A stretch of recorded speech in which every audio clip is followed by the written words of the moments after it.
people, in my attempt to expose this thing that realtors are doing now with this application fee where they're buying up properties and they're asking people for application fees, I'm going to expose a realtor and an application company. Okay, I went to look at a property, 385 Edmonds Avenue in Drexel Hill, PA. Anybody who's in Pennsylvania and the surrounding areas will know what I'm talking about. All right, contacted this company through Zillow. I'm gonna expose them too, because Zillow, Trulia, and all those rental places, these crooked landlords and crooked banks and owners of property are sending their information through them. It is very, very, very hard to find a realtor or a landlord who is doing things directly or privately. Everybody is sending everything through these companies, because what happens is you get this company to go through the application process. Okay, it's almost the same thing as how Grubhub makes their money off of deliveries. Okay, the difference is that Grubhub charges a little bit more for the meal. So say a meal costs $10 on Grubhub, the actual meal probably was $8 or $7 if you was to go directly to the store. And then they also get a kickback for you using their services monthly. So even though they charge a little bit of extra for the food, you still got to pay extra a month for the services that they provide you. Now, what these rental companies are doing is they'll take the money that you get. Now, say out of a month. Now, remember, we already did the calculations. If 100 people filled out for $50 per pop, that's $5,000. Times that by 7, that's $35,000. Times that by 4, that's $140,000. Okay, so in a month's time, what they'll do is they'll send the real estate broker, the realtor or the owner of the property, out of that $140,000, $100,000, and they keep 40. Okay, that's the kickback. Zulu, Trulia, Apartments Inc., Rental.com, all these companies are doing the same thing. Now, I just found out today from a very reliable realtor that it used to be $25 to fill out for an application fee just last year, around February, March of 2021. All right, because you can't add 23 because 23 just started. So you had to go by 22. So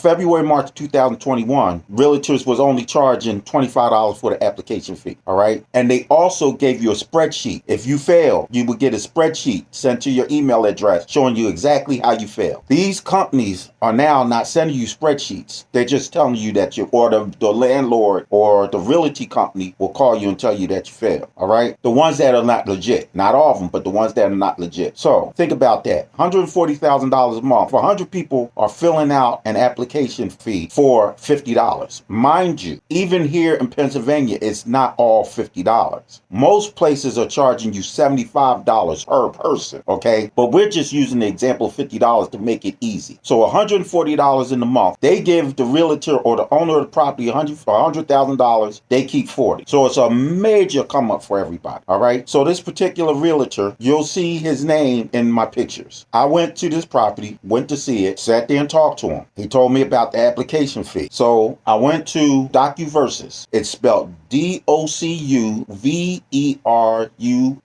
Okay, DocuVersus. This is one of the crooked application companies out there that are doing this. All right. So I filled out my information and I was kind of wary because this company wants picture ID of everything, including your social security card. Why do you need a picture of a person's social security card if you're just doing a credit check background? But this company wanted a picture of everything. All right. So even though I was reluctant, as bad as I need a place, I filled it out. But my oldest son was like, I'm not comfortable doing this. I'm not filling it out. Okay. So I say 10 minutes after I filled it out, I contacted my oldest son. He said he didn't want to do that. I called this company back, DocuVersus. I called them back and told them, look, my son doesn't want his information on the thing, so I'm just going to decline. They told me because I signed my name on my version that I can't get the $50 back. Mind you, they didn't even do the service yet. The $50 is for all the stuff that they have to do as far as the background check and everything else. They didn't perform it because the realtor, and I'm going to show you the email for the text. The realtor told me that my application was complete, but DocuVersus is not going to start the process until my two sons fill out theirs. Now, mind you, the realtor don't even know that I've already talked to DocuVersus and told them that I don't want the service anymore. So now DocuVersus versus is not going to at least even go through my process, but still keep my $50. So I contacted my bank and reported fraud. The moment the bank gives me a notice saying that they found the fraud, I'm contacting the lawyer. But this is what I'm talking about. And I have another one where I contacted somebody via the marketplace on Facebook, and I will put that one out later. But what I'm telling you right now is this is a big, big scam. Everybody is doing it, and nobody is doing it privately anymore. Everybody is sending their apartments through these management companies and through these realtors because the kickback on the applications is where they make their money.